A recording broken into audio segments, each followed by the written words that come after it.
Greatness can't be defined, only described by play. A player, by a memory, or a moment that becomes history. Greatness isn't merely a goal, but a search, fueled by passion, rooted in sacrifice. A feeling experienced rarely and desired by many. We gather again, hoping to see it once more on the game's greatest stage. The NCAA Men's Lacrosse Championship. Championship weekend continues here in Philadelphia and Lincoln Financial Field at semifinal number 2 in a matchup that has now become arguably the game in college lacrosse. Maryland and Virginia, they might as well have a timeshare at championship weekend, meeting in the postseason for the 4th time in 5 NCAA tournaments. Earlier today, Notre Dame vanquished Denver. It was a 1-goal game at the half. Notre Dame goes on to win by 7 with a big final 30 minutes. And the Irish will defend their title on Monday. Anish, Shroff, Quint, Kessenich, Paul Carcaterra is down on the field. This matchup, Quint, the road to a championship. These last 4 or 5 years, it seems it goes through Maryland or Virginia. They've combined for 3 of the last 4 titles, 4 of the last 6. There's a lot of juice to this matchup. Iconic programs who have had shared success. They do it in different ways, and I think that's fascinating. Virginia wants to run. They want to play fast and furious. Maryland, it's about structure, discipline, possession, and defense. Yeah, and the game within the game, Carc. Ajax Zapatello against Connor Schellenberger, and there's some history here. Oh yeah, Anish, and if you want best on best, we have you covered. We have Connor Schellenberger and Ajax Zapatello. Both were top 3 picks in the PLL draft last month. And you look at Schellenberger, the vision is elite. He finds teammates like Peyton Cormier in the back of his hand. He's got the footwork. He plays the pick game from an elite perspective. He can beat you one-on-one off the dodge. It's the intangibles and the two-handedness. He can beat you also up top and spray from deep. He's the school's all-time leading point producer, the only 4-time first-team All-American for Virginia, and 2 points away from breaking Gary Gates' NCAA tournament scoring record. He has been Mr. May, but, and this is the big but, Ajax Zapatello's been his roadblock in the last 3 one-on-one contests against each other. 6 total points. Zapatello's the best defender in the entire country. He's a technician with the stick, a takeaway artist, and he can flat out erase you, and he is ready for this moment. When these two last met in the postseason 2022 quarterfinals, Zapatello held Schellenberger without a point. Quint, the other big quote-unquote matchup to watch is in cage, where there is a huge contrast today. Huge difference in experience levels, and this is going to be very unpredictable. Okay, Logan McNaney is making his 54th career start. Kyle Morris for Virginia, the sophomore who came on in relief last week, is making his first career start. Think about that, making your first career start in championship weekend in this arena. You've done the work. Take a deep breath and let it go. That's all I can advise this young man on the left. Matthew Nunes has struggled of late. Morris gets a chance. Meanwhile, McNaney, 77% in 2 previous semifinal games. Former MVP of championship weekend back in 2022. But Morris, we did meet him last week after the game. I'm confident that he's going to give a reasonable performance. Anthony Gobriel, the Navy transfer, will take the opening faceoff for Virginia. Luke Weirman, a second-team All-American, wins the opening draw for Maryland, accelerates downhill, fires on cage, and Morris makes the first save. That play eerily reminiscent of how the 2021 national championship game between these two ended. Weirman won the final faceoff, accelerated toward the cage. Alex Rode made the big body save to preserve the Virginia win. Huge, huge stop in terms of confidence, in terms of comfort. You can exhale. Not only did he make the stop, but he scooped it clean. Both of these teams limped into the NCAA tournament. Virginia had lost 4 in a row. Maryland's offense was in witness protection, having lost 5 of 9. They found a second wind here in the month of May. And both teams have had their struggles in different areas. Virginia on defense, Maryland on offense.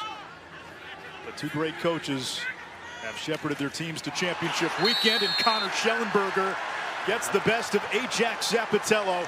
Schellenberger had the game winner in double overtime last week against Johns Hopkins, and he's got the first tally of semifinal number 2.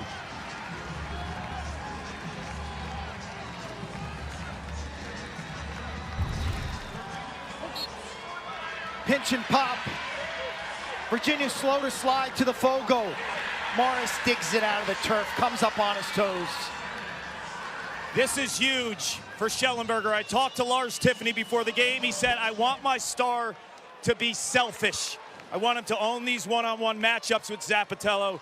And there was 2 things that were masterful there. It was the low angle shot for the finish, but look how he rejected that pick. It looked like Zapatello thought he'd have to go through the pick. Schellenberger rejects it with that backhand shovel shot up goal line extended on the left side. Of the left side, okay, talking to Lars yesterday, he said, we think the vulnerability is up the left side. Weirman's such a weapon. Maryland going early. Good look there by Daniel Maltz, who had 4 goals in the quarterfinals. And now the Terps will go on offense. This is a top 6 where they've mixed and matched of late. They had some injuries. Braden Erksa was banged up. He's been running out of the box. Eric Spanos bumped down to attack. 7 in black, carrying now for Maryland. And he's been thriving in that role. Eric Molliver, number 4 in black, also been running out of the box more on the midfield. Same pieces of the puzzle, just rearranged, and somehow they've made them fit in the last 2 weeks. This one checked away by Chase Yeager, who's had 3 caused turnovers in both NCAA tournament games. He was named a 3rd-team All-American, or a 2nd-team All-American earlier today. Shockingly. And that one going to Maryland, closest to the ball, when and where it goes out of bounds on a shot. Maryland using the 10-man ride in a game where we thought Virginia would want to inject tempo into this. That's Virginia's in their ride as well. Now it's more of a 9.5-man ride. Morris now retreats into cage. The ride was so effective in the win against Johns Hopkins last week in the quarters. How about the Terps? They could not score going into this NCAA tournament. They explode for 16, a season high in round 1 against Princeton. Kark, that was a game where everybody was picking Princeton, and then Maryland rallied twice from 4 goals down to beat Duke last week in a stunner. They went from shooting under 30% on the season to the 2 NCAA games close to 40%, limiting the turnovers late in games, and as Quint mentioned, mixing it up from a personnel perspective, putting Molliver at midfield, but inverting and bringing defenders behind the cage.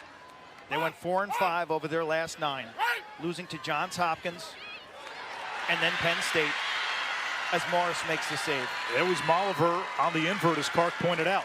Tillman told us yesterday, he said the guys in the team were not convinced they were going to make the playoffs. So when they saw their name in the bracket, there was a fresh sense of relief, and it truly was a 2nd season. Virginia thrives in chaos. Kastner brought it up. 39 in white, a long pole. Will play basketball at Stanford in the fall, which will be a part of the ACC by then. Will Corey, 14 in white, still has it. 2nd midfield production could be vital for Virginia if they are to win a championship. That unit has not given them much, and it's a little shorthanded today. There's Thomas Menke. Patrick McIntosh, who's been a fixture on that unit, out with an injury. Schellenberger against Zapatello. 2nd and 3rd pick in the PLL draft. Schellenberger out of step. 1 point away from breaking Gary Gates' NCAA tournament career points record. Menke against Red, one of the short stick D-middies. Spins it back to X, the freshman McCabe Millen. 6 points in the quarters last week. Millen with a bouncer, and the save made by McNaney. Smooth as silk, the lefty from Corning, New York. Logan McNaney, the money man, he knows where the finish line is. He's unflappable. Oh, completely. You watch how poised he is in the cage. A lot of goalies with happy feet, they like to bait. Not McNaney. He sits on shots. He trusts his angles, and his top hand speed, like we saw in game 1 with Liam Entenmann, is exceptional. There is Spanos, who got it from Whittier, guarded by Schroeder. Now back to Zach Whittier on the invert against Erdman. Kastner covers Urksa. Playing hangman, and Maryland picks it apart. That's the Spanos recipe. with the assist. That's the recipe, Anish. That is the absolute recipe. Championship game MVP in 2022 was Logan McNaney. It was his sophomore season. He came up with monster stop after monster stop, sitting on shots, triggering opportunities for his offense, Q. Somewhere in the postseason, this offense has arrived. A lot of action behind the net, simple passing in front. Maltz had 4 in the quarters. He gets on the board here for Be the Best. You mentioned McNaney's prowess this time of the year. 9-1 as a starting goalie in the NCAA tournament. The one loss to Virginia in the 2021 championship. Weirman has won every faceoff. What a weapon he is. And they use him now on the offensive end at times in a similar way that Virginia used Petey LaSala. Sometimes he'll stay in to pick. Sometimes he'll stay in and Carc. We'll see him dodge. Sometimes we'll see him win the faceoff and score lefty. He was the best offensive player for Maryland in the first half against Duke in the quarterfinals. He kept them in that game, obviously, by dominating the X, but also creating offense. Here comes Molliver. Last season cut short by a torn ACL. Molliver turns the corner. He's got a short stick matchup. Skip pass, Ryan Siracusa. Siracusa has waited his turn. He's been playing the last couple of years, first 3 years on the scout team. Spanos will look to ignite from behind. Fakes the pass. Posting up on Fulton. Shot clock about to hit 10. Alley dodge, no angle for Daniel Kelly. Maryland turns it over, and they'll let Morris set up the clear. Winning matchups on the perimeter. That's where you miss Matt Nunes. Virginia able to get it back. Nunes is an elite outlet passer in goal. They like Morris's outlet passing. They think he's better than what he has shown. Hasn't had to do a whole lot. Again, this is his first career start, but that's when Matthew Nunes excelled. Some of the ground ball play around the crease, the 10-man ride and the clearing. I think that's more of a challenge than actually being the stopper. Griffin Schutz at 4 goals in the first meeting against Maryland this season. Millen missed the cage. Schellenberger has the backup. When these two played in the regular season, Virginia won 14-10 back on the 16th of March in a game that they were in control pretty much the whole way. Zapatello shading Schellenberger. Now Schutz. All-American honors out of the midfield. On Jack McDonald, 51 in black, is Maryland's top LSM, long stick midfielder. Well-timed double, and they light up Noah Chismar. Burlace lit him up. McNaney, cat-like out of the cage. Love the way he picks his spots. McNaney suffered a torn ACL early last year. Missed pretty much the entire season. Burlace would have none of that, man. He was decisive, and he sends the double here, and this is perfect. Body on body. Chismar posts up, thinks he's got all sorts of time. The picture changes rapidly in championship weekend. Popped them. And I'll tell you what, if you're Chismar, you better be careful. You've battled some upper body injuries throughout the course of the year. This defensive midfield unit for Virginia is not uber deep. Zach Whittier inverts Willardman, looking for Molliver. Turnover. That's Ben Weyer, who has been a human tempest in this postseason. 18 ground balls in the 2 tournament games, 3 assists, 6 caused turnovers. For my money, the best middle of the field player I've seen in this year's tournament. It's been awesome. And when you look at his numbers too for the season, no player in college lacrosse that's not a face-off specialist has more ground balls than Ben Ware. But I will say this, without Matthew Nunes there might be less fast break opportunities for Ware. Joey Terenzi, and Ware's going to stay on. He's got 7 goals, but they trust him out there if the matchup is right. Schellenberger using the pick. Down the alley, missed the cage, the back up to Millen. And Weyer not running off, he's still staying on. Now it looks like he might run off. No, he's staying on. This early phase, this early offense, it can make defense a little uncomfortable. Playing hangman at the top of the box. Millen turns the corner, off target. It will stay with Virginia. Menke closest to the ball on the shot that went out of bounds. For my money, the 2 most important matchups, Millen against Schaller, 27 in black, a lefty, and then who covers Schutz. Menke backhanded rip. Griffin Schutz went for 4 and 2 when Virginia beat Maryland in College Park this season. He was the MVP of that game. His best game of the season. One of the best of his career. Shot clock inside of 10. Zappatello and Schellenberger do battle. Menke couldn't handle the pass. Shovels it back. Shot clock violation. Schellenberger gets out of the way to avoid a delay of game. Lars Tiffany, 2 national titles at Virginia. Terps cough it up on the clear. Turnovers. Schizophrenic as a team at times this season, and their main Achilles heel has been turnovers. Rudimentary turnovers in the offensive set, and then some clearing mistakes here and there. We saw that last week too. They beat Duke, but had 18 turnovers in that game. They were a disaster when I was doing that game, but they only had 2 in the 4th quarter. When it counted, when they needed to close it out, they cleaned it up. Here comes Schutz. First midfield, Schutz, Ryan Colsey, and Jack Boyden, D3 Player of the Year at Tufts last season. Boyden setting the pick. Schellenberger over to Schutz, puts it on cage, missed the mark. Virginia has missed 8 of its first 9 shots.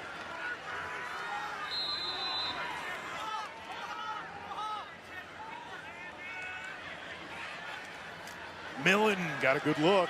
Boyden has the backup.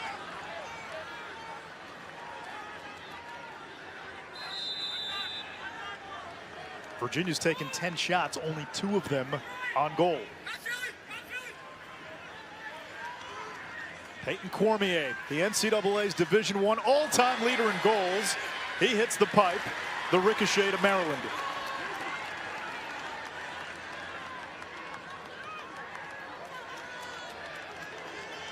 Terps have a trailer. One more doorstep dunk.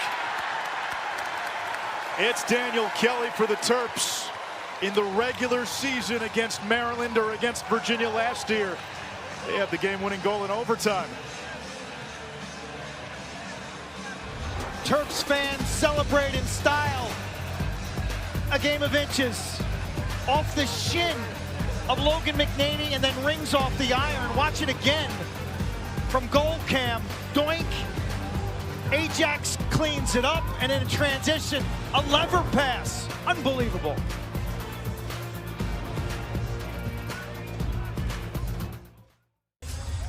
Two years ago, John Tillman brought a Maryland team to championship weekend. That was one of the most dominant teams that we have seen in modern memory.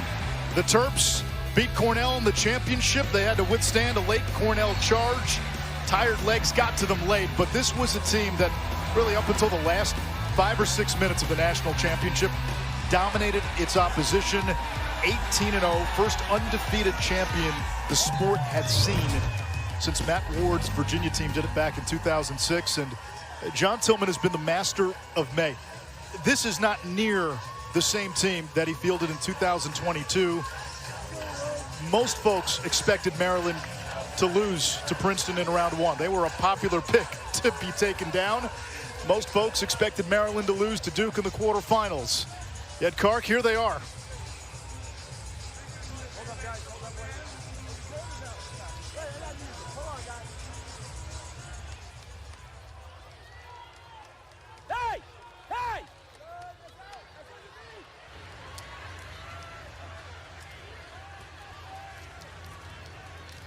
Maryland has won every face-off so far. This one turns into a muck. That looked like a push. No flag. Now we get a whistle. Early timeout. John Tillman 10 yards onto the field. So that shows you what he's thinking about possession early in this game. To burn a timeout in the first quarter. He's constantly making tweaks or poking holes in what the opposition is doing. So his in-game adjustments have allowed this team to grow and mature. Dangerous pass, almost picked off by Weyer. Quint, if you're starting a program from scratch, is John Tillman your coach? Yes.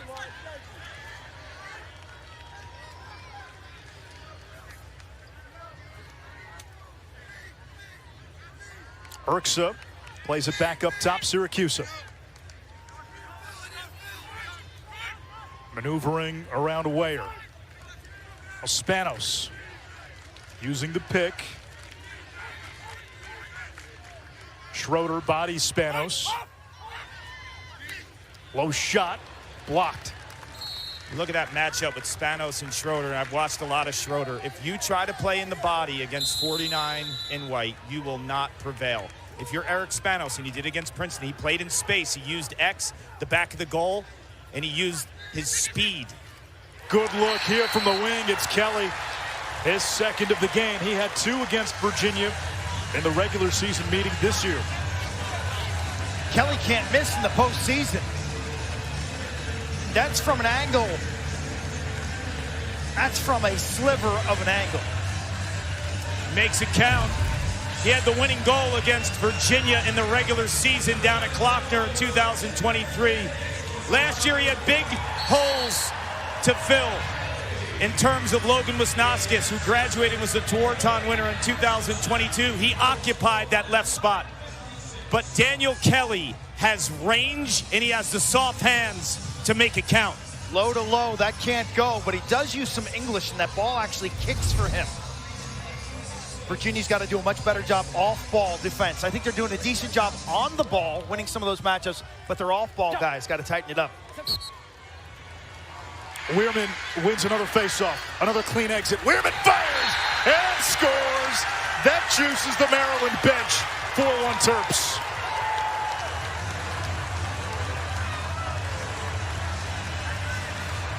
It's a different kind of feeling when 52 brings it right down to the heart of the opposing team's defense. I mentioned earlier he did it twice against Duke. Broke their hearts in Hempstead a week ago. It's the evolution of the position. The rules changed a couple years ago. It forced more athletes, better lacrosse players, and goal scorers from that spot. Virginia's wing players cannot even impact Weirman. It's a pinch and pop. He's done that 3 times in this game. He's off to the races. The wingman has got to take an angle where they can intersect him before he becomes an offensive threat at the top of the box. And Lars Tiffany talking to his wing guys about their angles. And against Gabriel, he's getting those clean exits, which are leading to opportunities. Virginia now counters with Colucci, and Colucci makes it more of a scrum. It's a hold against Maryland. Virginia gets the ball back. Terenzi fires on Cage. Easy save, McNaney. Don't love the clock and score management of that shot. Feathers the perfect outlet to Red. Maltz, skip pass, Zapatello stick checked. That's a lot of poles out there. Kastner and Zapatello. Yes, indeed. Quint, you mentioned you didn't like that shot. John Tillman in the last huddle said we're going to possess the ball and have longer runs at this Virginia defense if we don't have something right away. Love the Kelly fast break goal, but they're going to tire this Virginia defense out in a unit, specifically from the defensive midfield spot that's not very deep. Luke Weirman could strangle them. That's what they did last week to Duke. Body blows and body blows. Spanos trying to get free of Schroeder. Ran right into Jurassic Park. Yeah, Spanos is not going to be the answer today, Anish. That's not the matchup. Virginia's close defense. Schroeder 6'5", Fulton 6'6", Kastner at 6'7", dubbed Jurassic Park by Georgetown head coach Kevin Warren a few years back. Cavaliers have struggled with their shooting early. 1 for 12, only 3 shots on goal. Now the other part of that too, to Kark's point, you're going to tire out this Virginia team, especially the defensive midfield. It neuters some of your ride as well.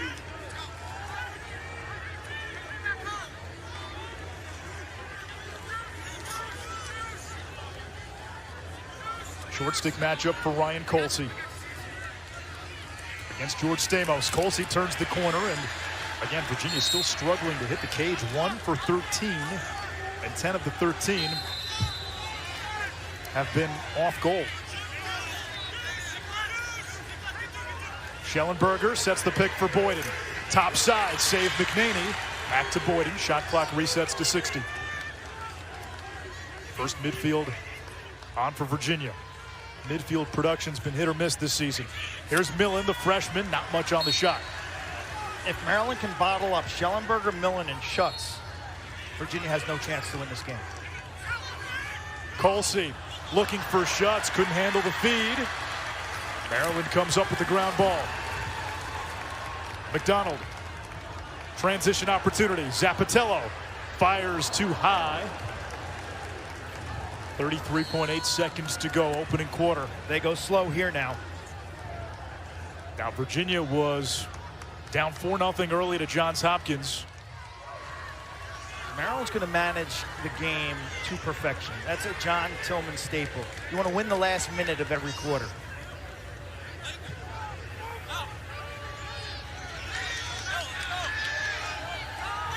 Here comes Urksa, last year's Big Ten Freshman of the Year. And he throws it away toward midfield. Over and back. Virginia with 3.5. Schellenberger will restart. Tries to thread it. It's knocked down. Maryland wins quarter number 1. Connor Schellenberger scored the first goal of the game. Maryland responds with 4 straight. Maryland with a 4-1 lead on Virginia. Paul Carcaterra with Virginia head coach Lars Tiffany moments ago. Coach, you're 1 for 15 shooting. What do you have to do to make these shots count? We got to take the extra step. It looks like we're taking a shot way too early. We got to take that, as they say, the extra step to glory and get in front of the goal. Thank you, Coach. The extra step to greatness, Coach Tiffany, to greatness, not to glory. I think he would have had to maybe pay some kind of royalty to you, though, had he gone greatness. Trying to figure it out with his offensive coordinator, Kevin Kessenich, on the right in the blue polo. Keep the change, Quint. Keep the change on your royalties. I just spoke to John Tillman as well. He thinks offensively, he's happy with the way they're shooting the ball, but he thinks from a spacing perspective, they need to be more spread out when they get in their 6-on-6 and they're dodging type opportunities. And keep in mind, you guys mentioned 6'7", 6'6", 6'5", the starting defense for Virginia. If you play in tight quarters, they will dominate you. I'll give you 6'7". Luke Weirman is 6 for 7 on faceoffs. And even with Colucci trying to make it more of a 50-50 ball there, Maryland wins yet another draw. And Weirman's been a difference maker, as he's been all season. Spanos against Schroeder. We'll go to work on the short stick. Yeager, an All-American. This one trickles toward midfield. Kelly and Kastner. Kastner 39 and white, fastest player on the team. Kastner comes up with it. Kelly runs off. Maryland getting its defensive subs in to prevent a Virginia fast break. He broke his stick on that play. He had a broken stick and he knew he couldn't play with it. That's why he ran off the field. A bizarro world, right? You think the ground ball is going to be all his? He looks down at it, looks at his stick, and he's got to run through the substitution box.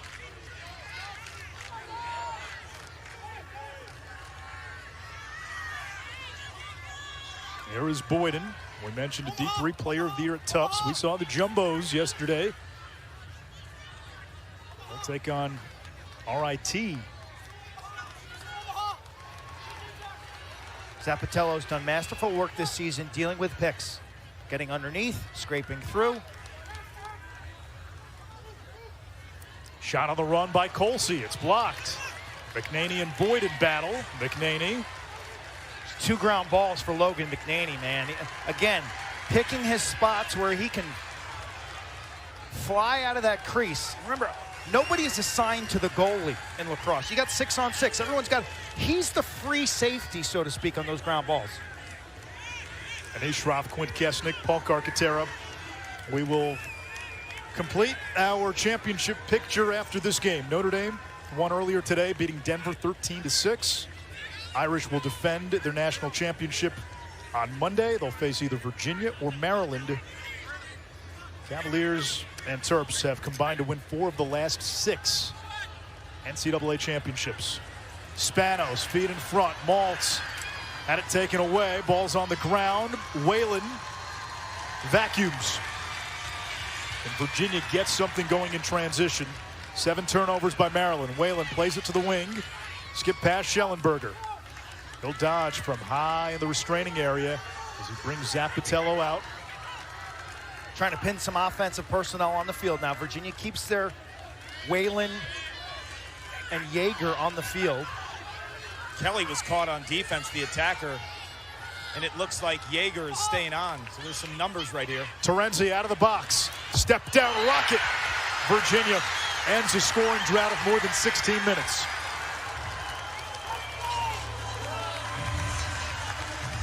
They caught him.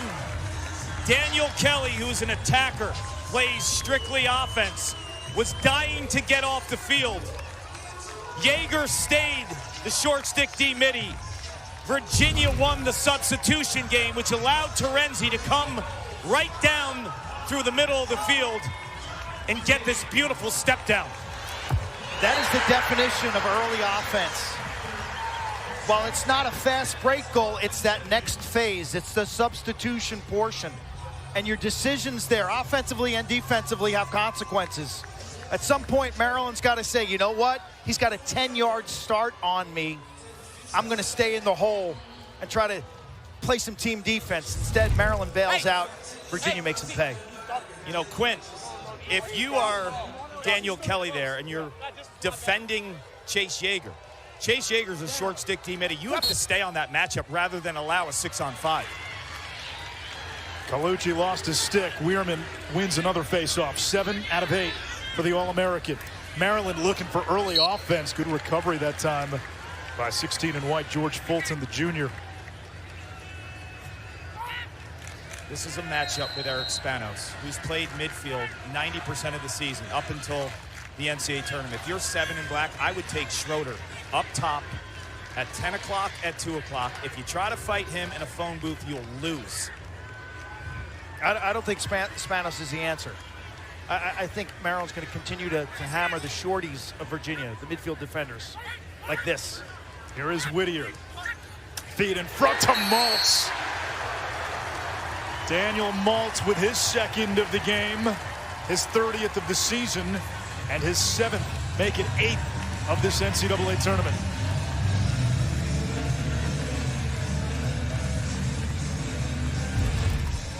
Yesterday when I asked John Tillman what he thought Virginia's matchups would be, he says, it doesn't really matter because we're going to attack the shorts regardless of who they cover.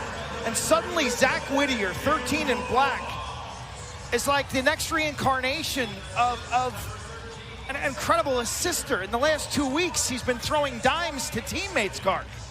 Last week against Duke, I thought he had the best pass of the game. It was a skip pass to Daniel Maltz, who's been automatic. He's their best shooter from an accuracy perspective. Whittier is only shooting 11%. I would force him to beat you off the dodge and shoot if you're Virginia. Here comes Weirman again. Clean exit, wing, feed, Morris with a big stop.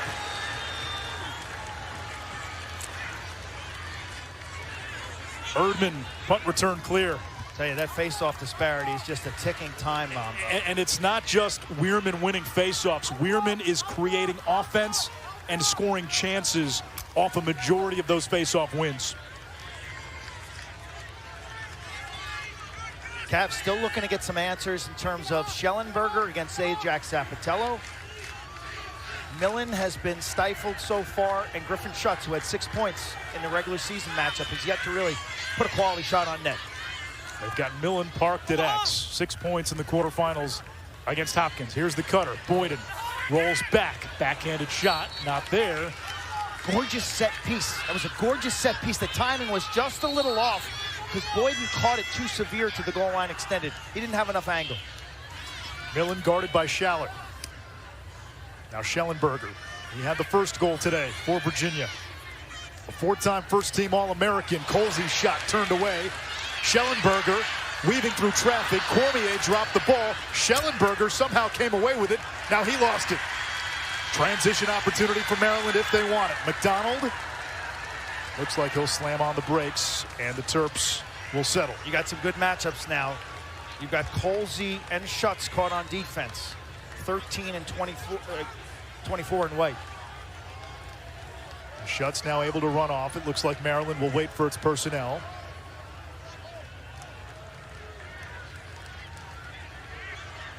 Jack Brennan. Spanos again.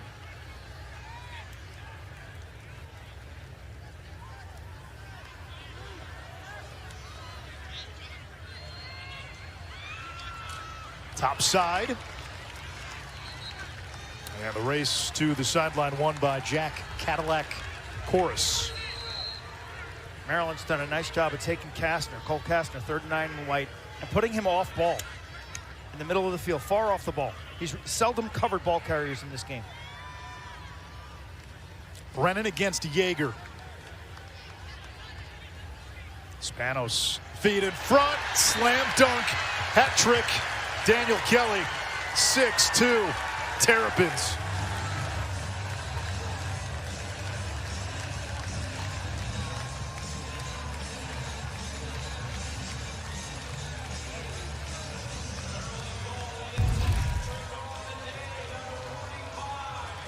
You never see Peyton Cormier drop a ball. He's the all-time leading goal scorer in NCAA history. The combination of Schellenberger to Cormier has been magic. But that causes a turnover, and Spanos sees that double team prematurely. I don't know why they're showing 2 here, Quint. Communication. You get Schroeder and the other defender, Wills Burt, both flash to the eyes of the ball carrier, who's, by the way, not a threat to score a goal. They leave a player in front wide open. They're forcing Virginia to play off ball. That's been the weakness of this defense all season. Virginia's excellent one-on-one defenders on ball, but Maryland surgically is making this an off-ball game inside. And now the challenge for Virginia. Can they solve Weirman? Nope. So it's invert city. That is, they're putting middies behind the net. They're attacking exclusively with the ball from behind the net, forcing these Virginia defensive players to play Anish with their backs to the goal and therefore their heads on a swivel. Very difficult. And the advantage here for Maryland, Weirman has been such an inevitable force in this game at the faceoff X. Even if you give up a goal, you give up 2 in a row, it's going to be hard to get any sort of momentum to go on a run when Weirman is winning every faceoff. It's going to require the defense to make stops. Kelly spins it back to Maltz. Maryland is just seizing the underdog status in this tournament. They were home dogs against Princeton, road dogs last week against Duke. They're dogs today. They're going to attack the shorty here. Spanos against Erdman, jump shot, back up Maltz. And John Tillman is now in his 14th season at Maryland. 7 times already he's gotten his team to Championship Monday as we get a timeout from Lars Tiffany. He is the master tactician. He's had a week to prepare for Virginia. And this Terrapins team that was written off just a few weeks ago, up 4 with a spot in the finals on the line.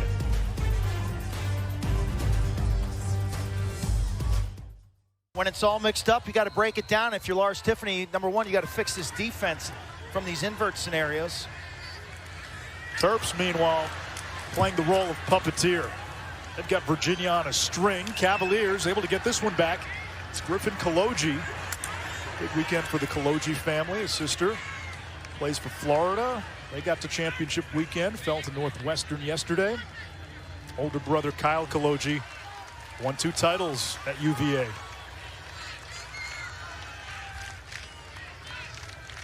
Anish, I just spoke to Kevin Kessenich, the offensive coordinator for Virginia, and he told me they're settling for the first look and a shot.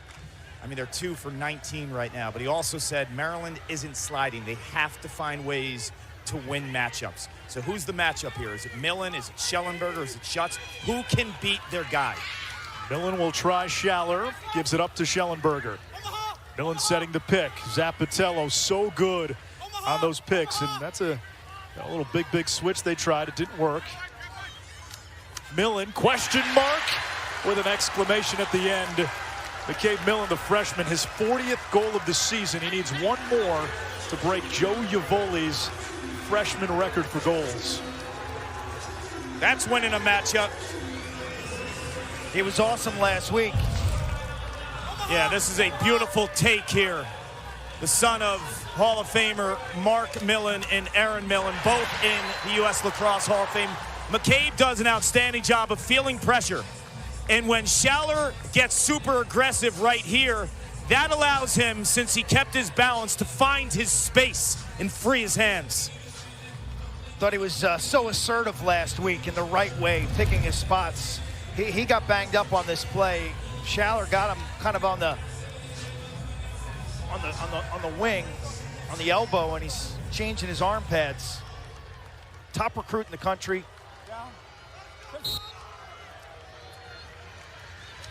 And this is big for Virginia. Colucci wins the faceoff, only the 2nd faceoff won by Virginia. Peyton Cormier, 24 and white, first round against St. Joe's, 8 goals on 15 shots. Only 1 for 11 in the quarterfinals. 223 career goals, most in NCAA Division I men's lacrosse. The reason they're not getting looks to Cormier right now is because Maryland is not sliding. Maryland's winning the matchups on the perimeter. Therefore, they don't have to double team, support, and help. Somewhere along the line, Virginia's got to isolate against the Maryland midfield defenders. Take them somewhere they're uncomfortable, behind the net, from the wing. Use Schellenberger maybe in the picking game niche. Have him set the pick and put Zappitello in a decision area. Like right now, here it comes. Schellenberger out to set the pick for Colsey.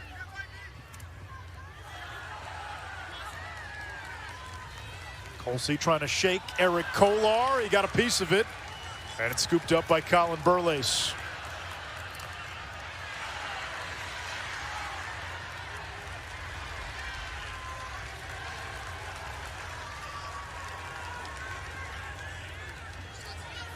George Stamos, whose dad, by the way, is John. Not that John, but John Stamos. George Stamos had a big moment earlier this year, had the game-winning goal in overtime against Syracuse. Yeah, the Dome. Wants to be in Special Forces when he's done in College Park. NCAA Division I Women's National Lacrosse Championship game is on ESPN. Number 1 Northwestern, number 2 BC for the title. Tomorrow, noon Eastern on ESPN. That shot blocked. Weyer picks it up. Jay Alter, she and Stanwick Birch. Charlotte North and Dana Boyle will have the call from Cary, North Carolina. Skip pass to Terenzi. Fakes the pass. Over to the wing. Offsides. Maryland ball. John Tillman's 10 yards onto the field by the substitution box. He's the king of restarts. Nobody practices restarts more than the Terps. You watch their Friday practices. It's a ton of full field, riding, clearing. How about Spanos getting through the double by Boyden and Schellenberger? We haven't seen the same kind of ride from Virginia as we saw last week. Maryland, when we were at their practice yesterday, they repped against the ride quite a bit, as they like to do on Fridays. Molliver, that one hits the pipe. Schroeder had it, lost it, back to Maryland. Spanos slow to get up. With a reset, and now you got a timeout, Maryland. Was that ball possessed? Oh no, it hit the post, so you get the full reset. Coach Tillman now managing clock and score, just gonna drain this thing to halftime.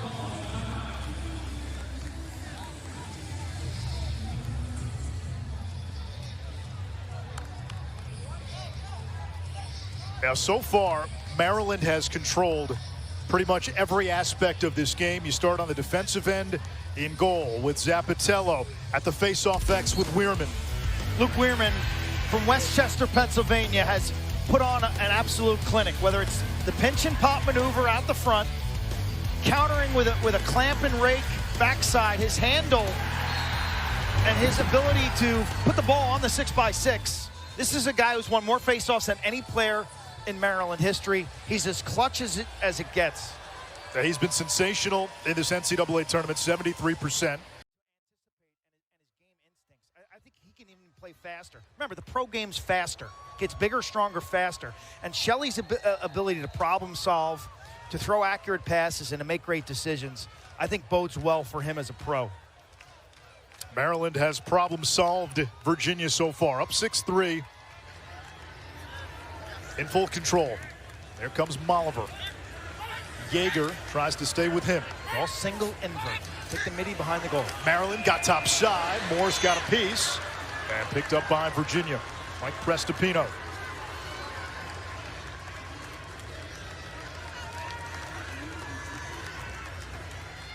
Van Weyer has 7 goals. Yeager has been a big factor in Virginia's 2 tournament wins so far. A little bit lost in the shuffle. Virginia's win over Johns Hopkins in the quarterfinals. The defense did eventually figure it out. Remember, they were down 10-7 and shut out Hopkins for the last 23 minutes. They only gave up 5 goals after the first quarter in a game that went to double overtime. So that gives you hope if you're a Virginia fan, that the defense can figure out what Maryland's doing. You make some adjustments, you tighten up, you show that toughness that it takes. And also that ride, it was vintage Virginia. Millen snaking through the defense. Boyden can't handle it. That's Black not jersey's there. closed. That's not there. Dangerous pass. Red evades Schellenberger. Awesome handle on the end line, and then give Red credit because he saw that play happening, and he said, my teammate on the end line is going to need help. Virginia in its ride. And John Tillman told me yesterday, there might be times where they got to put a shot on goal. That's a failure to advance. You got to get it across midfield before that shot clock hits 60. So we see Virginia, which hadn't gone to the ride on every possession. They went into that full ride. It scrambled Maryland. Virginia gets the ball back. You know, Anish, you mentioned Virginia fans having hope because they shut down Johns Hopkins in the second half. John Tillman, though, is going to continue to dare this Virginia offense to make plays from the midfield. If the midfielders don't come alive in this game, Virginia doesn't have a chance. No.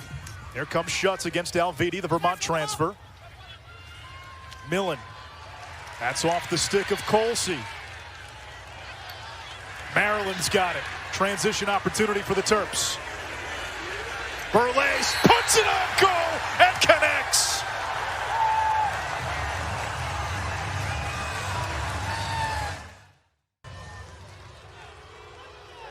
Even in the Tillman era, some of the long sticks. I mean, I think about we've seen Chris Pasavia, Lee Zink. I don't know if they all won the award, but Maryland synonymous with great defense. Yeah. Billy Ralph back in my day. The Yorktown Cat of Kark's guy from a year ago. Makar. Brett Makar, who wore that #1 jersey. Earhart. Brian Reese. Earhart. Muller. Guys in the PLL on every roster. Like Maryland. Half the Whipsnakes defense is defense U. You know, oh, yeah. I mean? Yes. Maryland is defense U, without a doubt. Yeah, you think of Penn State linebacker U? Yeah. It goes back even beyond that with guys like Dan Tracy in the middle 1980s. You come by the crease, you get your head taken off. It's that simple. Jack Brennan from Rochester, New York. Only 3 goals this season. Did have 1 in the quarterfinals. 10-second differential, game clock, and shot clock. This has been a disaster for the University of Virginia. And you see the body language. Coach Tiffany's going to have to be part psychologist, part tactician. Kelly, low sidewinder. Here's Chismar. Took a big hit early, and Carp, we have not seen much of Noah Chismar in this first half. Well, you saw that first hit, and he was hanging around on offense. He's a short-stick defensive midfielder. He played attack in high school, so maybe they liked the matchup, but he had to deal with the contact and the physicality of the Terp defense. Final seconds, Terenzi down the alley, meets resistance, Kolar. Time expires, Maryland puts the clamps and the shackles on this Virginia offense through the first 30 minutes. The Cavaliers came into the game averaging more than 14 goals per game. John Tillman, the master tactician, holding Virginia to 3. Luke Weirman dominating the faceoffs. This defense, the veteran presence of Logan McNaney, and Maryland 1 half away from another trip to the national championship under John Tillman. Down to Kark. Ajax, how would you characterize your defense in the first half? We're just playing together. That's the biggest thing we've been harping on all year, just playing team defense. That's something Maryland's been priding themselves on long before any of us got here, so just falling back on being a Terp defender. What's the best way to play Virginia's pick game? You just got to talk. They do a really great job of setting picks all over the field. Our short sixes have done a great job of not only navigating them, but also talking us through it. That's been the biggest thing, is just communication, communication, communication. Thank you, Ajax. Thank you very much.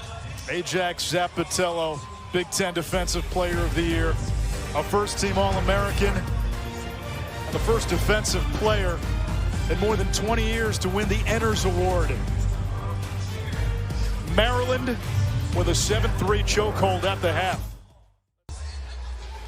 Back here in Philadelphia, Lincoln Financial Field, Maryland with a 7-3 halftime lead on Virginia. Semifinal number 2. Winner advances to Championship Monday, where Notre Dame will try to defend its title. Anish, Shroff, Quint, Kessenich, Paul Carcaterra will join us in a little bit. This Maryland turnaround in this postseason has been incredible, from a team that could not score to a team that's finding itself, finding its identity, and now 30 minutes away from playing for a title. I covered Maryland Johns Hopkins, a rivalry game, and played in front of 10,000. They lost 7-5. Who is that team and who is this team, and what have they done with them? John Tillman and these seniors, this team completely reconfigured everything, and they're playing championship lacrosse. Yeah, and for the Terps today, it started, Kark, with the faceoffs and Luke Weirman. He's been amazing. 10 of 12 on the afternoon, 73% heading into today's contest in the NCAA tournament this year, but it's also his ability to make it pay with hammering shots. You think about confidence on offense, it's all been the off-ball offense. Maryland is dodging to feed. They're not dodging to score on assisted goals. And Virginia's defense has struggled. Meanwhile, Burley, the hammer, Colin, he also scored a goal. They've kept it simple and protected Logan McNaney. And the lefty from upstate New York has been Mr. Clutch.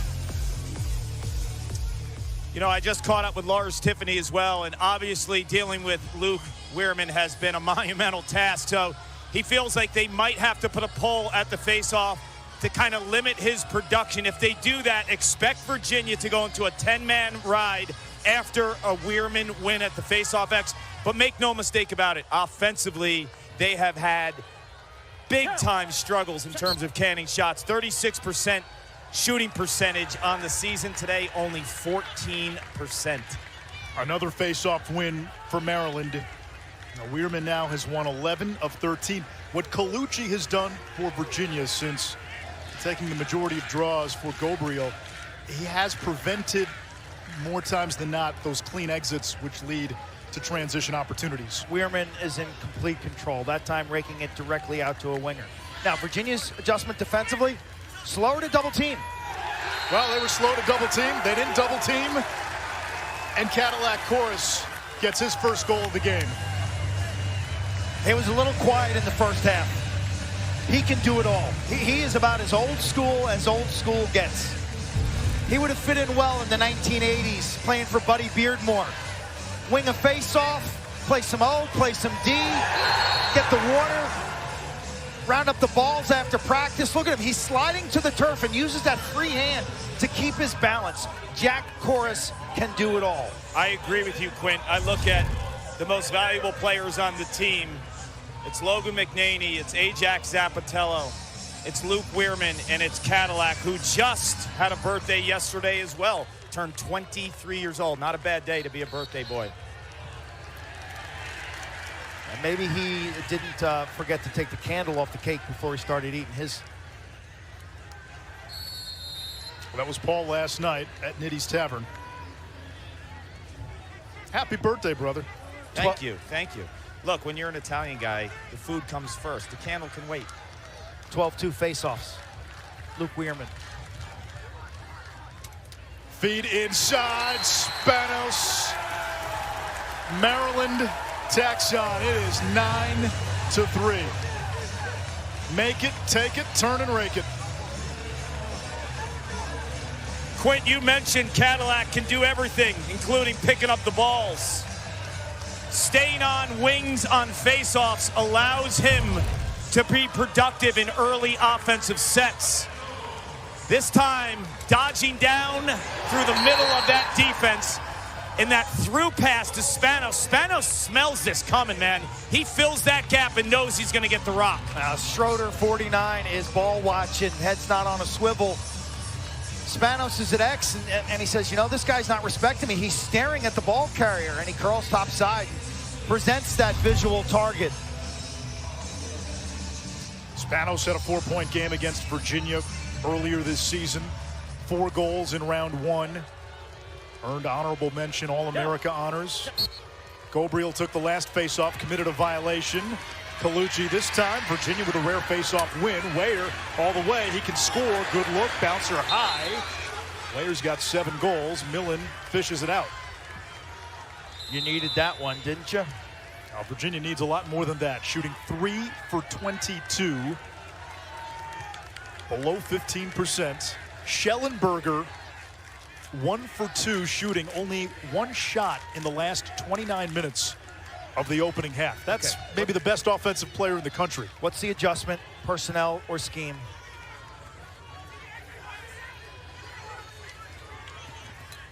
Schutz has that sledgehammer downhill dodge. Ball stays in his stick. Stayed in his stick too long. Schutz gets pushed back. What a double. Maryland, imperious and formidable, just imposing its will right now. Great flip. Great flip. Terps with a chance, and a laser high by A.J. Larkin, the redshirt freshman from Baltimore, back up to the Terps. You get the sense Virginia right now is like a poker player on tilt. That was Russ last night. Now, Russ was fine. He was eating heartily. Russ DeLynn, statistician extraordinaire. For all the press members wondering why the halftime buffet is half gone. What's the over-under on dogs? 3.5. 7.5 for the weekend. Whittier to Spanos. He dropped it. Big ground ball. Terps can be patient, but you know that's the type of turnover that really plagued them in their losses. Like fundamental type stuff. Virginia knocked it out of bounds. Stays with Maryland. Just simple exchanges. Done a much better job in the last couple weeks in that department. This was a Virginia team in 3 of its last 4 games leading into the NCAA tournament. They gave up at least 18 goals. Brennan, Maltz, Maryland exhibiting patience. They can and will. Kyle Morris in goal, making his first career start. Urksa doesn't want any part of Kastner. Spanos behind the back. Shot clock at 4, and Maryland will get its defensive subs on. They'll throw this in the corner.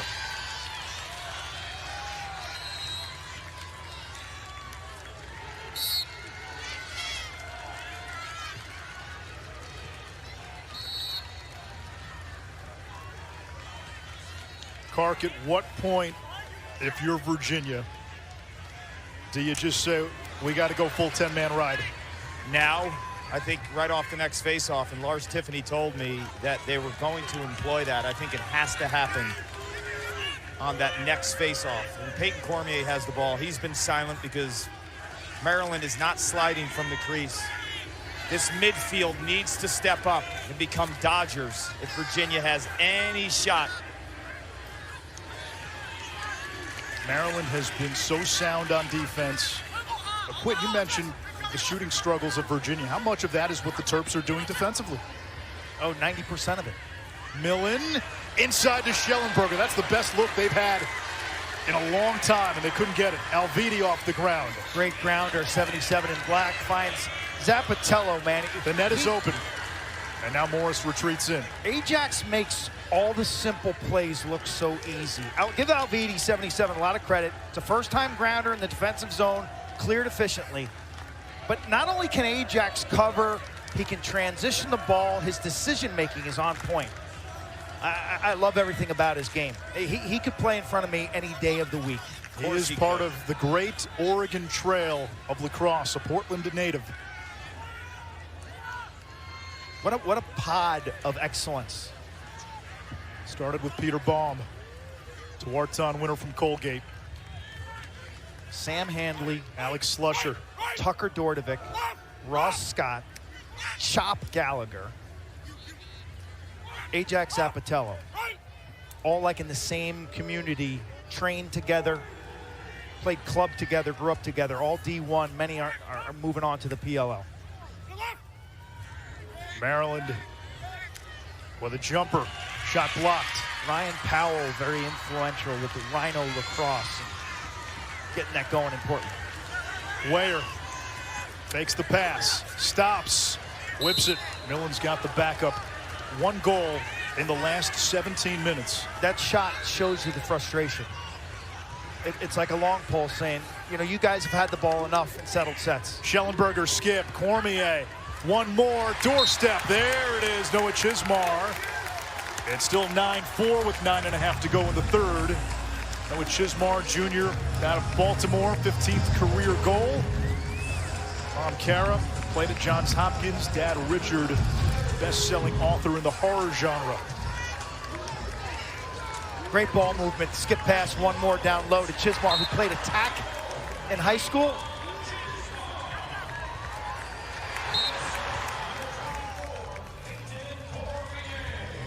Really a walk-on for this Virginia program. Got into school on his own, on the virtues of his strong academic career at St. Paul's School in North Baltimore. I remember Noah as a little tyke when I trained his brother, his older brother Billy, played up in the NESCAC for Colby, and Billy was a goalie. Noah used to show up as like a 10-year-old and help me out.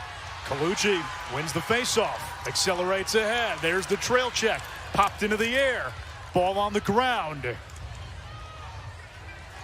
And that's got to be deflating for Virginia. We'll see if Maryland can clear, but Cark, that's a rare faceoff win, and you can't turn it into a possession. No, you win the faceoff, but you don't win the overall battle for possession, and that takes the life out of you. But to put things in perspective after that Chismar goal, too, with Ben Ware and Noah Chismar, they've been staying on for offense, and Ben Ware is marinating on the offensive set. He's a long stick midi, but that just tells you the lack of punch they are getting from the midfield, that they need their short stick defensive midfielder to score goals. Ben Ware is part of the 6-on-6 early offense, and he's staying on.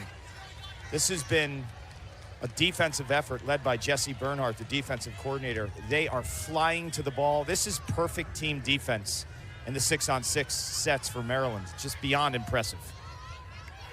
Yeah, might be an ACC revenge tour for Maryland. They beat Duke in the quarters. Chance to avenge a regular season loss to Virginia. Morris presses out of the cage. And they might have a chance to avenge a regular season loss to Notre Dame on Monday. Shot clock at 4. At 3. And that did not get a piece of the goalie or the pipe. The Virginia faithful hoping to find any shred, any sliver of momentum. Down by 5. We saw them come back against Johns Hopkins a week ago. We saw Maryland come back against Duke a week ago. Surprised Virginia hasn't used Schellenberger as a picker. I'm surprised they haven't tried to get Burlace, 40 in black, to switch onto some ball carriers. They told me yesterday that's the guy we want to take to the rack, and we want to use Connor as a picker, 1 in white. Just haven't seen that. This Virginia attack, which is the lifeblood of the offense, has 2 goals. One by Schellenberger to start the game, one by Millen. Colsey inverts red. He goes down. Colsey has scored in 10 straight. Nothing there top side. Got to beat the shorty. He'll try it again. Can't do it. Now Schutz, who's been quiet today. Running the weave. As has Cormier. Pinballs off a defender, throws too high. Off the stick of Boyden. Last touch, Virginia. Maryland ball, unforced error. 12 turnovers for the Hoos. Virginia in its 10-man ride. Maryland has to get it across midfield before the shot clock hits 60. You can go over and back in the first 20 seconds. That's nice. That's exactly what they drilled yesterday in practice. They bring Spanos, the attackman, over the midfield line. He catches it around 5 yards shy of the midfield line and immediately redirects. Remember, Kastner's playing center field. They're stretching him out from sideline to sideline. That, you want to clip that if you're a high school coach, how to clear against a 10-man. It's right there. Shot and a goal, Ryan Siracusa.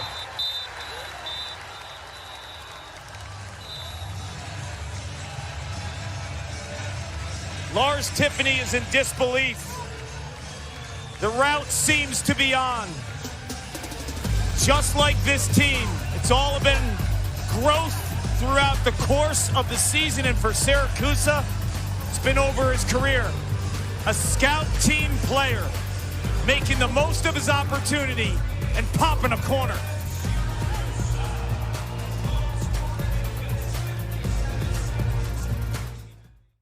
Many times he'll stay after practice and just rep some of the dodging patterns that he's likely to see on game day.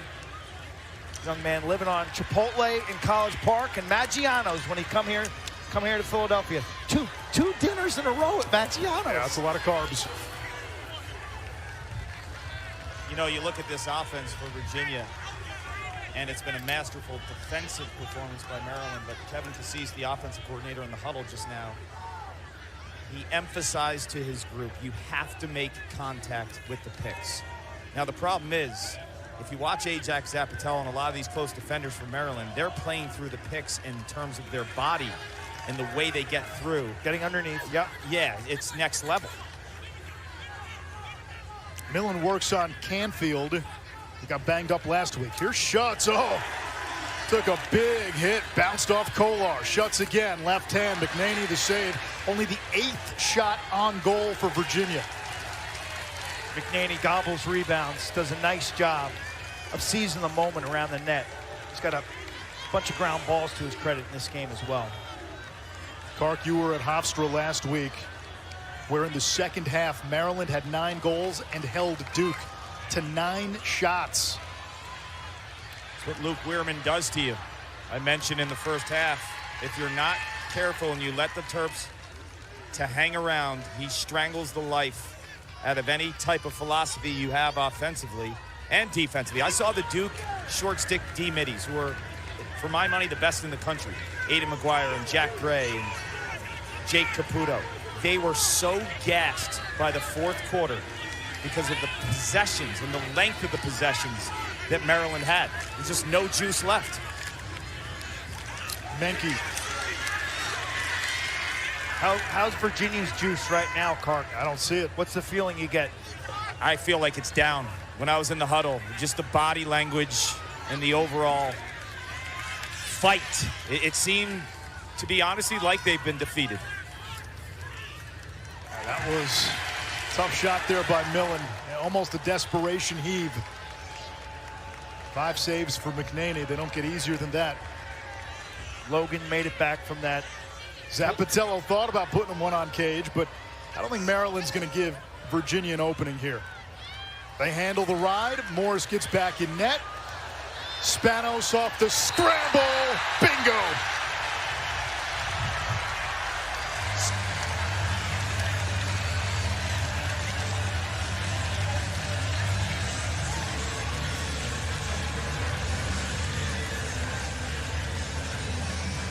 Quint, you were very astute in terms of Cole Kastner and breaking this ride from Virginia.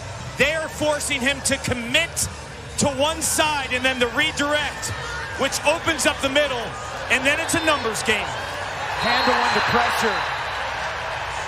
just simply brilliant right here. You're dealing with the check. You go one-handed there for the cradle.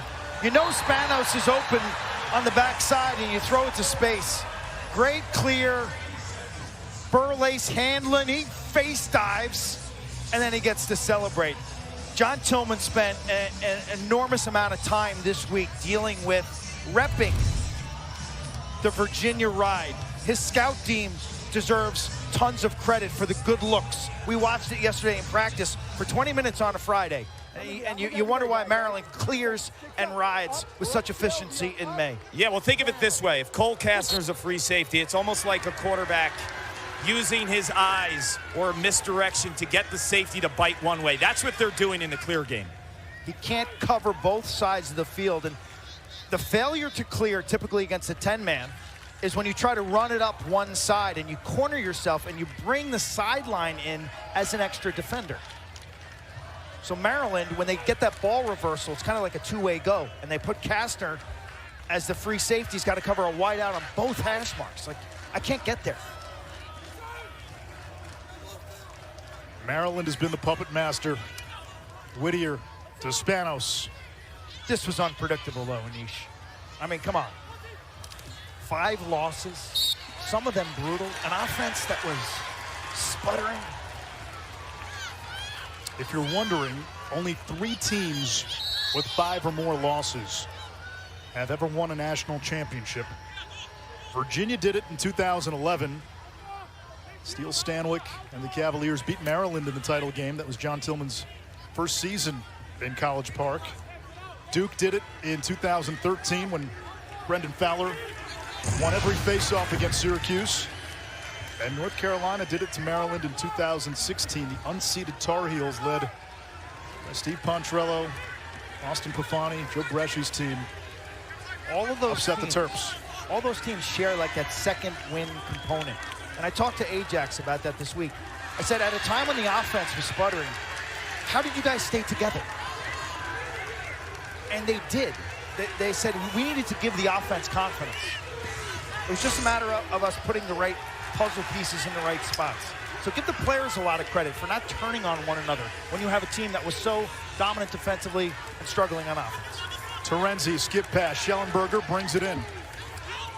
Shot clock under 20. Virginia just struggling to get a shot. They do. It misses the cage. Think about the task for Virginia right now. You're down by 7, and through almost 3 quarters, you've only had 9 shots on goal the entire game. Millen, less than 10 to shoot. Schellenberger lost it. Zappitello all over him. Shot clock at 2. Maryland's bench applauds the defensive effort. This is a masterclass of defense. Owning one-on-one matchups, but switching in the middle of the possession.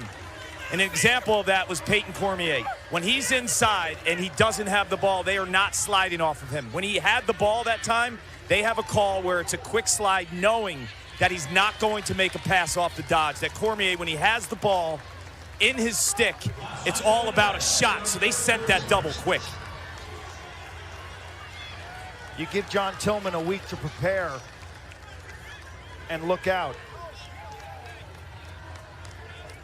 His overall tournament record, John Tillman, is 30-10. 5 of those losses are in the national final game where you only have 1 day to prepare. So that makes him, what, 28-5 with a week to prepare in games outside of Memorial Day in the NCAA tournament since coming to College Park. Lars Tiffany, 13-2 in the NCAA tournament at Virginia. And there is history here, as we've said. 2019 controversial quarterfinals. Virginia, when they had the fairy dust, got that call off the crossbar. That shot misses and beat Maryland in overtime. 2021, one of the best championship games we've seen. Virginia over Maryland by a goal. Terps were undefeated entering that game. And then 2022, Maryland vanquished Virginia in the quarterfinals en route to a perfect season. If you're Notre Dame and you're watching this game, I think the hardest thing for Kevin Corrigan is going to be to convince his team that Maryland is a different animal than you faced a month or 2 ago. They've got a 7-goal lead on Virginia. Maryland 15 minutes away from the national championship game. Paul Carcaterra with their head coach, John Tillman. Coach, after 3 quarters, you've held Virginia to 4 goals. What's been the point of emphasis defensively? Obviously, kind of get back, make sure we get the right guys on, which I think our guys have done a good job of. Even if we haven't had a good offensive possession, we've gotten our defensive people on, which allows us to go 6v6. They're so good in the 6v5 and the 5v5. So we want to get them to 6v6, get back, and then no matchups, communicate through any of the picks, and let's give Logan shots that he can save. Thank you, Coach. Appreciate it. Ajax Zapatello has been every bit the first-team All-American this Saturday. He's held Connor Schellenberger to 1 goal. Schellenberger's touches have been limited. He has not scored or registered a point since scoring the opening goal of this game. And at the face-off X, Luke Weirman has dictated all afternoon. If you're Maryland, you now have to start thinking about Monday. If your lead holds here early in the 4th quarter, at what point do you start thinking about resting Luke Weirman? Certainly not now. A lot of ball to be played. But you want to save some tread for Monday's battle with Will Lynch should you get there. Weirman wins this faceoff, dumps it behind the cage to Spanos. Couldn't be more impressed with the grad students' versatility on these draws. Again, if you were with us earlier, he's winning them out the front. That's a pinch and pop. Now he's clamping and raking to himself. We've seen him drag the ball to his wing guys. Unbelievable variety of moves at his disposal. The Women's NCAA Championship game tomorrow, noon Eastern, from Cary, North Carolina. BC and Northwestern, the top 2 seeds. BC beat Syracuse in the semis last night. Northwestern a winner against Florida.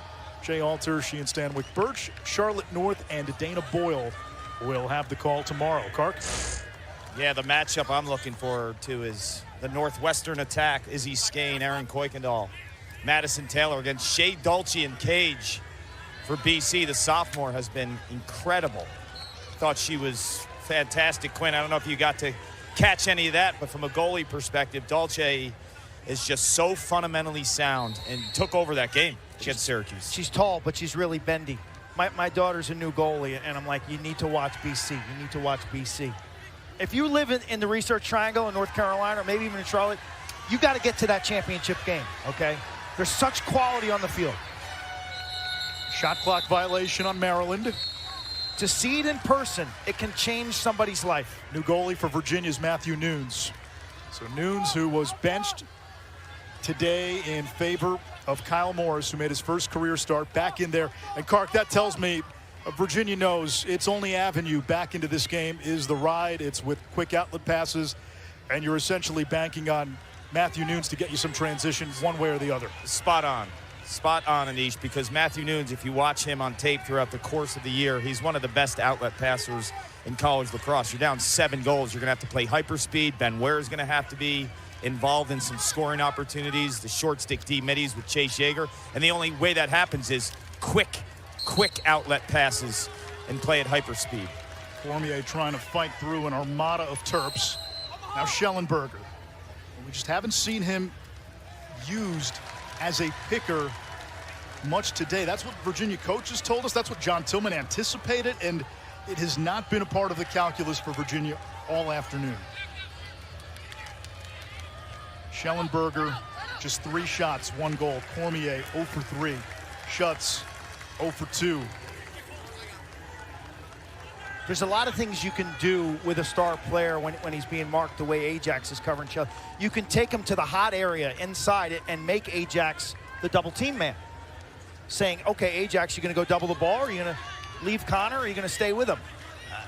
Virginia has been very lacking creativity in their attack today. Connor's also been a first-team All-American as a midfielder, so he's a lethal dodger. If you watch in the open, some of the clips we had there, he was scoring from in front of the cage. It doesn't have to be at goal line extended or at X behind. You could flush him anywhere in the offensive set and make it harder for Ajax to play up top a little bit. Maryland just playing clock and score here. They're content. Running some more midfielders as well.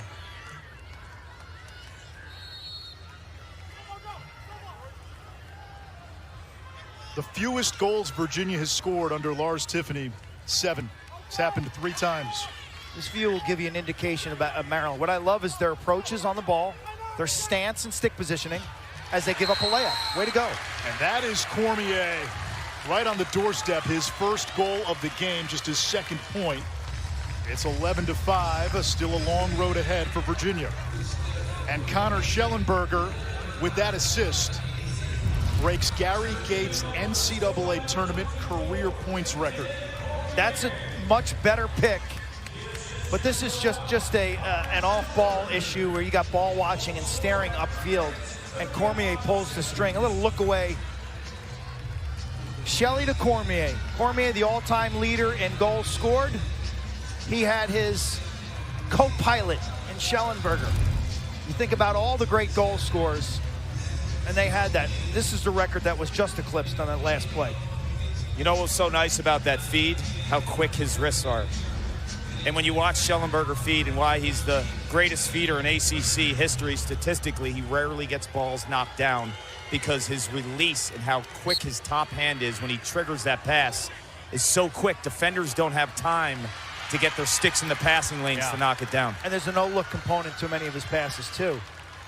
Again, I think he projects to be a big-time star at the PLL, at the pro level. I think he'll be better.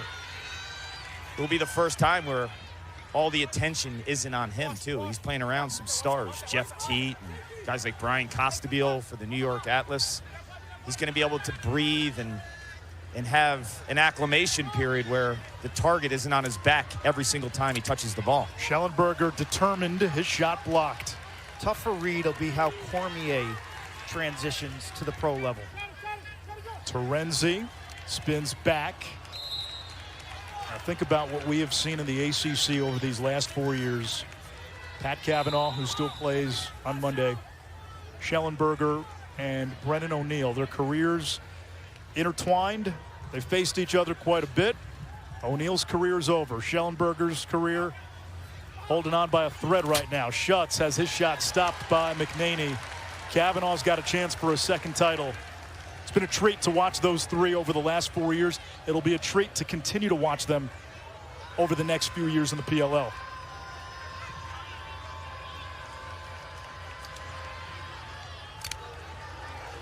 Empty. McNaney thinking about it, launches, and the backup to Nunes and Virginia. Tell you, that's the type of shot. Logan's mom, Kim, tough weekend to be a goalie mom, but she's got to stand up as if Logan was going to buy one from long distance. He did score a goal against Ohio State a couple of years ago. The brick wall from the glass town of Corning.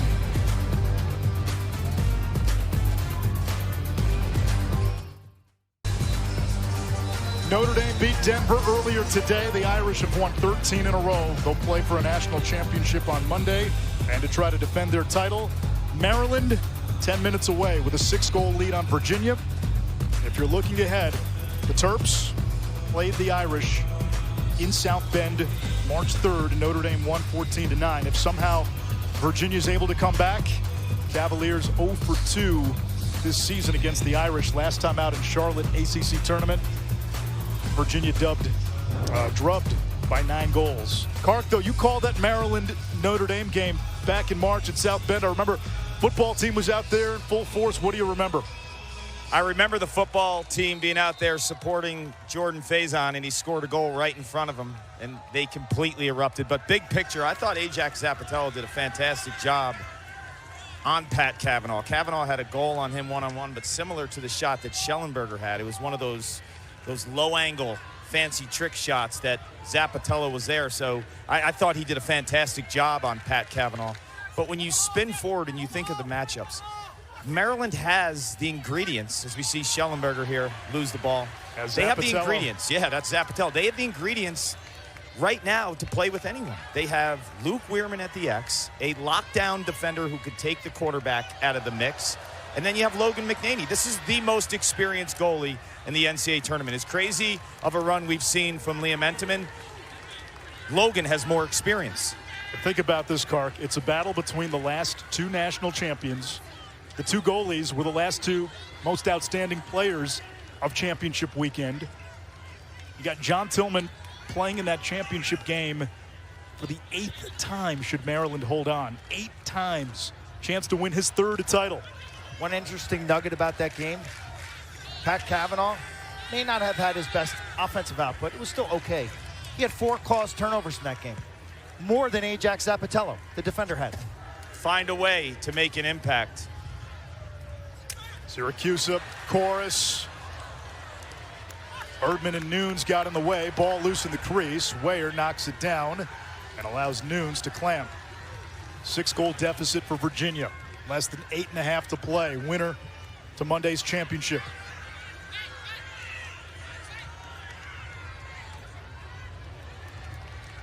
Weyer up ahead.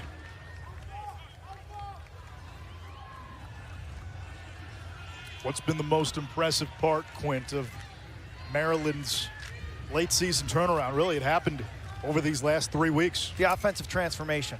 Okay, all season long, you knew Luke Weirman's Luke Weirman. Logan McNaney, solid as a rock.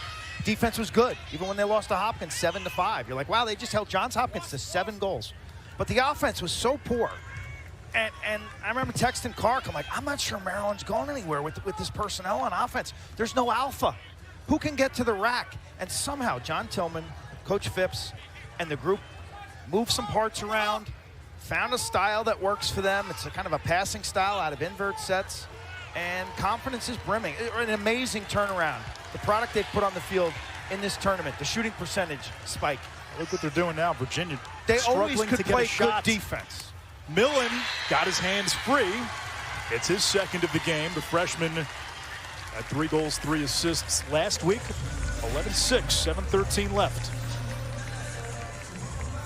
This is effective, I think, for the sheer fact that they're changing their dodging patterns with Millen and Schellenberger trying to go from X, not having a ton of success. But if you watch McCabe Millen down the stretch, he's had a lot of goals like this, sweeping across the heart of a defense and making it count on the run while his feet are moving, Quint. They finally get a matchup, too. You know, it's the first time that Schaller or a pole was not on McCabe Millen. From Logan McNaney's view, here's what it looks like. You know, so difficult. He's on it. He's on it, man. He is on it. So With difficult. that goal, Millen sets the Virginia freshman goal-scoring record, 41 goals. One better than Joe Yavoli. I mean, obviously, he's got a bright future.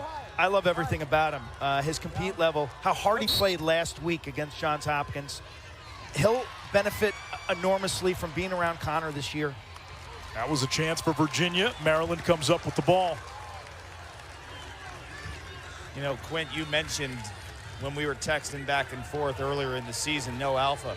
The changing of the parts became the alpha for the Maryland offense. They have done an incredible job with a couple of the switches.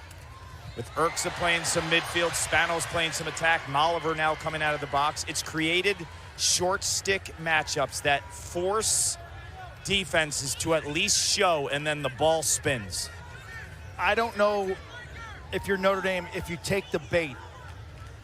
You know what I mean? Like, when you put your poles on certain guys, Maryland likes that, and they become a passing offense out of the invert.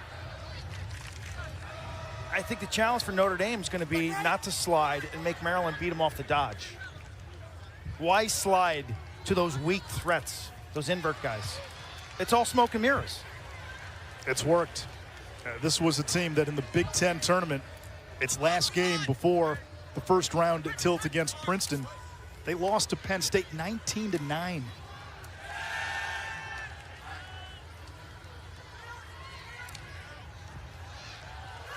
Spanos working, crease feed. Brennan, the tally.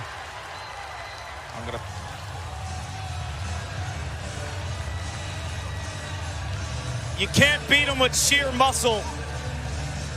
Beat them with heart. This is a total effort play by Spanos, who's been put together with duct tape. He's got a knee brace. He's got a wrapped hamstring. He's got a heart. You got a ball-watching defender right there, standing halfway between his man and the ball carrier without a backside slide. It's a dream finish. Planted on the crease. Team defense is about being decisive. You either go or you don't go, but you can't stand halfway. And if you do, you better have support.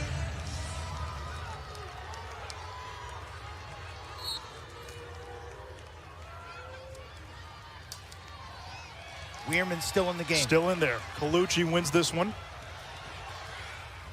And was hit from behind.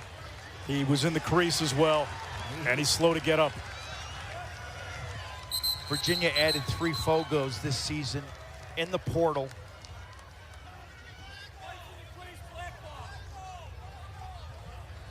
Colucci, Gabriel, Matt D'Souza from Binghamton.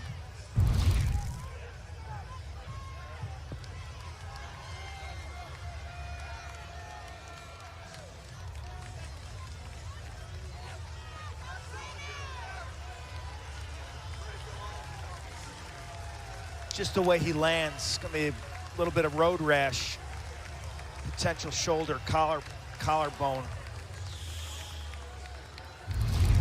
Maryland is the 7 seed as Colucci comes off.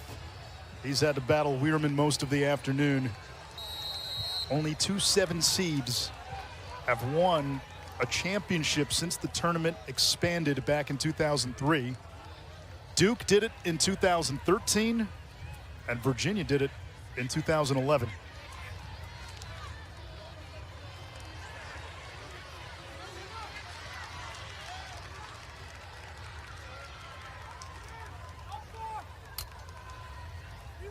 Fourth trip to championship weekend in 5 years for Virginia as Menke's shot got a piece of McNaney.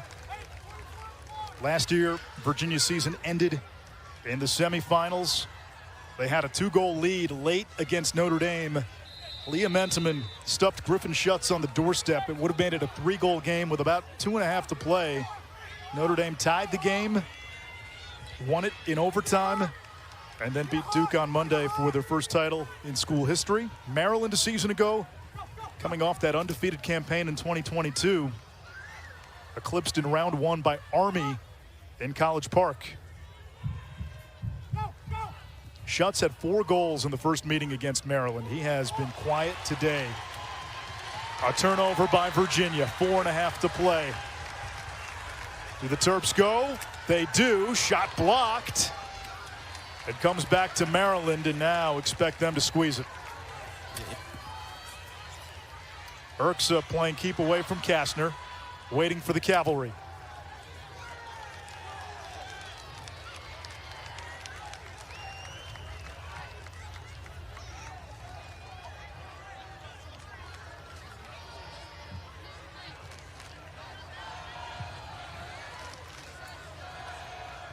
The NCAA men's lacrosse coverage continues on Monday with the national championship game. 1 Eastern on ESPN.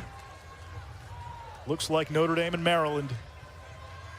For more information, visit ncaa.com. We cover this tournament. We meet these student athletes. We spend basically a spring with them. And the finality of this event hits home pretty hard. Game 7s. Like, there's no more college lacrosse for Connor Schellenberger. Peyton Cormier. Cole Kastner. Feels like Connor's been playing for Virginia for like 10 years. And tip of the cap to him.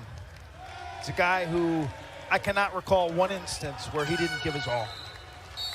It's the ultimate teammate.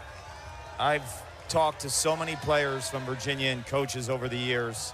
I've never heard one bad word about Connor Schellenberger. He did it the right way. He did it with effort. He showed up before every single meeting. See McCabe Millen missing that shot right there. Same guy, Cark. Win or lose. Yes. Whether Virginia was ranked number 1 or struggling ranked number 10, Connor was the same guy. A lot of credit goes to his parents. Yes. Scott and Stephanie. They're amazing people, too, and they raised a brilliant young man. He showed up every week with a notepad, approached the lacrosse game like Peyton Manning does in football. Yes, I actually had someone send me this mock-up T-shirt, and the T-shirt says January, February, March, April, Tillman. That's a good one. That's a good one. It's incredible what he's done. You think of his early teams at Maryland, pre-shot clock, and he played a style that certainly wasn't television friendly, the possession shots, the long possessions, but he didn't quite have the horses, and he still found a way to win. That 2011 quarterfinal win, Carc, against Syracuse, that team that he knocked off was one of the best teams we've seen not to win a national championship. You can say that from a talent standpoint with the Duke team that he knocked off last week. That 2012 team, again, get into the tournament. Nobody's really giving you a chance. You make it to the championship, lost to a great Loyola team. And then when we saw him start to get the Rambos and the Heacocks and the horses, he ran. 2016, they had a great team, upended by North Carolina. We get a timeout from Tillman. 2017, they break through, beat Ohio State in the final. And then 2022, simply put, one of the best teams we've ever seen. Today's Capital One player of the game, it's Ajax Zapatello. He put the clamps on Connor Schellenberger in a playoff game yet again. 1 versus 1. The top 2 of the top 3 picks in the PLL draft. And Look at him. it just Hunting checks, good footwork. He's solid in all phases, whether it's ground ball play, making nice outlets, good decision-making defensively. His ability to weave his way through picks is going to really help him out. This is a guy, again, from Portland, Oregon, the part of that Portland pipeline, where he told me quality over quantity. You got a handful of guys now playing high-level D1 and in the PLL. His dad, Brian, worked for Nike.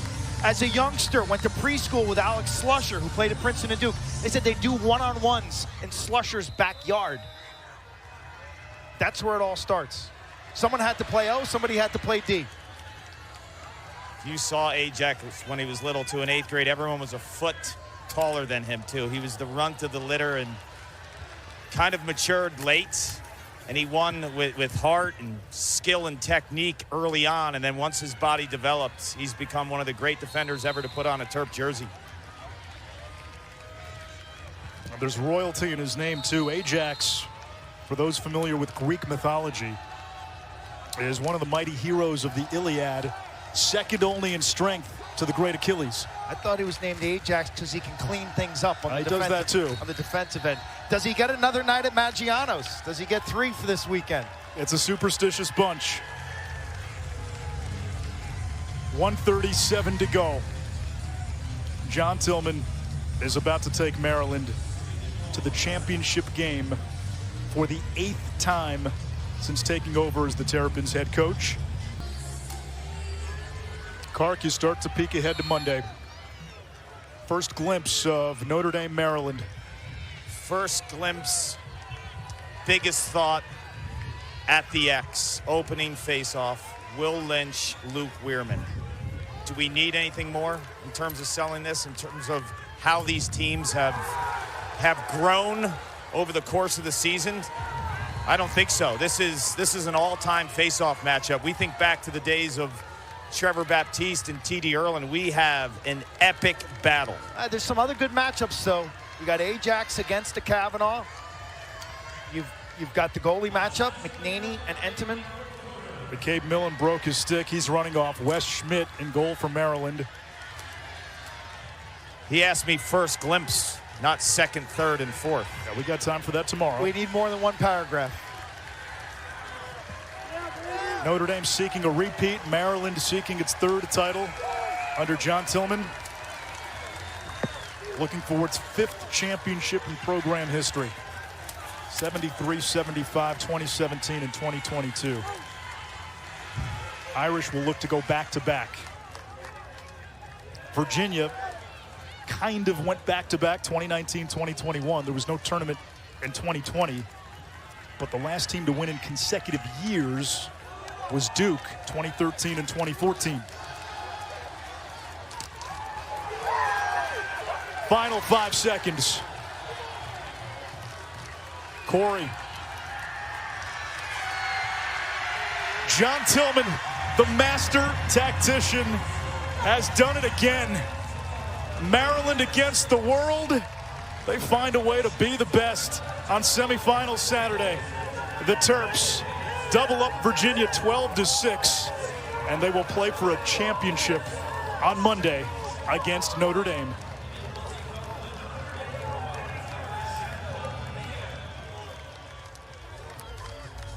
Paul. Logan, since Lars Tiffany arrived at Virginia, no team of his offensively has been held under 7 goals. How did you guys do it today? I mean, we go last week, I don't know, it was a great week of prep. The defensive guys knew it was going to be a tough job. I mean, they have a great offense. They've had a great offense all year. And our scout guys do a tremendous job week in and week out, giving us good looks. And we knew it was going to be a battle, and the defense gave me some good looks and cleared the ball okay, but the defense got the job done today. One of your defenders is an absolute buzzsaw in Ajax Zappatello. What makes him tick? Everything makes him tick. He just loves competing. He loves winning. And I think, you know, he just has such a great attitude every day. He comes in, he works hard every single day, and he has a great attitude, whether we're down or up, and he keeps us steady, and he's a rock for us. What happens when you give your head coach, John Tillman, time to prepare? He's one of the best. I think he's one of the best preparers in the world. We go through a lot of film, and you know, he does a good job. He probably doesn't sleep as much as he should, but he does a great job every week, giving his all to this team, and it shows. Thank you, Logan. Thanks, Carter. That's why he's got a Tempur-Pedic in his office, I hear. Babyface Logan, he's grown up right in front of our eyes, and he's going back to Memorial Day. We've got 2 of the best big game goalies in the sport. McNaney, now 10-1 in his career in the NCAA tournament. Monday's championship game is set. Notre Dame against Maryland. It's the last 2 national champions. But here's what's different for Maryland. 2 years ago, Maryland was that ultimate Goliath. That's Notre Dame this year. The Terps go to Monday with the slingshot, looking to spring the upset. We'll see you 1 Eastern on ESPN on Memorial Day. We're down to 2. Our championship battle is set. It's Notre Dame, it's Maryland, the Terps, a 12-6 winner in the semis against Virginia. For Quint Kessenich, Paul Carcaterra, and our entire crew, I'm Anish, Shroff. We say goodbye from Philadelphia. Maryland and Notre Dame meet on Monday for the national championship.